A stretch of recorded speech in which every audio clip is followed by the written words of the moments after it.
Welcome to the Business at the Speed of Sell podcast, where you learn how to accelerate the growth of your online and offline businesses, profits, and personal income. Tune in daily to get the tips, tricks, and tactics that have generated over $100 million in online and offline sales. Now, here's your host, Anthony Flatt.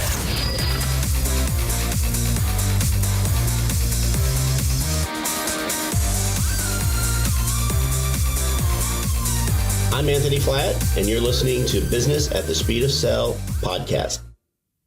Today, I want to talk about selling convenience.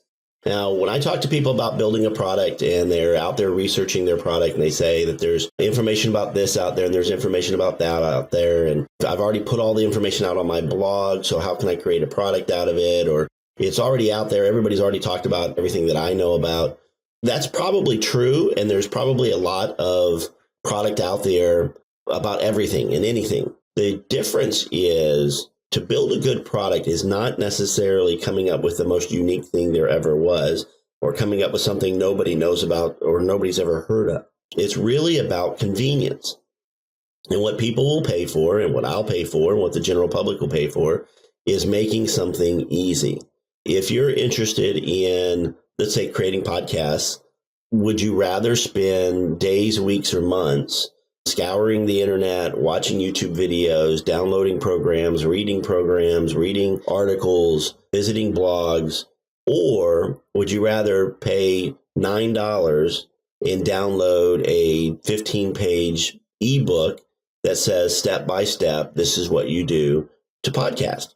Obviously, I would pay the $9 to be well worth my time just to get a list of instructions on how to do podcasting.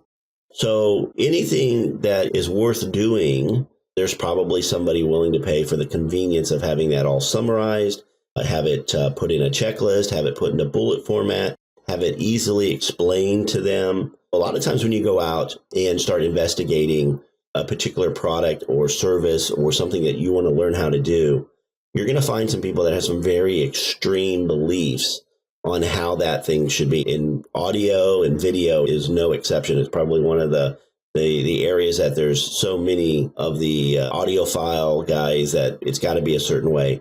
And what will happen is when you're out there trying to figure out, what microphone do I buy or what camera do I buy, you're going to find these people that have extreme beliefs that if you don't buy this XYZ product for $20,000, then it's just not worth buying anything at all. Just don't even make a purchase.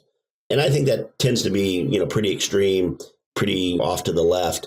And there's that out there. So how many people, when they're trying to figure out how to do something, get bad advice from somebody who is just extremely sensitive to buying only a certain kind of product or only a certain kind of equipment versus somebody else who knows nothing about it at all and is just paying somebody to write some articles on their blog site? There's value in convenience. And that's one of the things that I'm focusing on. I want to build products that are interesting and relevant. I want to build products that people can learn from, but I want to make it easier for them to learn. We all have very busy schedules, and I'm no different. So we want to try to give people the information in the shortest amount of time we possibly can. Give them the best information in the shortest amount of time. And checklists, fill in the blank, short audio, short videos. I think that's why YouTube is so popular. It's just you can put a 5 or 10 minute video out there about anything.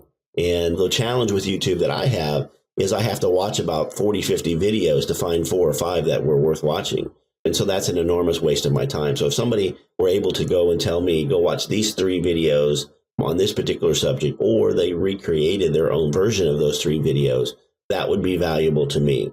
So don't discount the fact that the information that you may be interested in marketing is already out there in one form or another, or that somebody has already said it. If it's already out there, that's good. That means there's some level of interest. Go and look and see how many views it's had, how many comments it's had, and is it a trending subject that you should be putting together something on? Can you add value? Can you bring your own experience to it?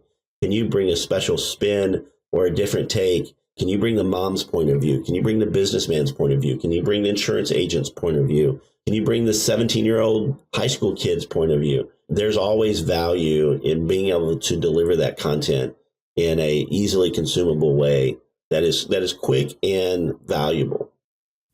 If you have a question for Anthony, then head over to www.anthonyflatt.com and leave him a voicemail message for a chance to have your question featured on the show. Thanks for listening to the Business at the Speed of Sell podcast at www.businessatthespeedofsell.com.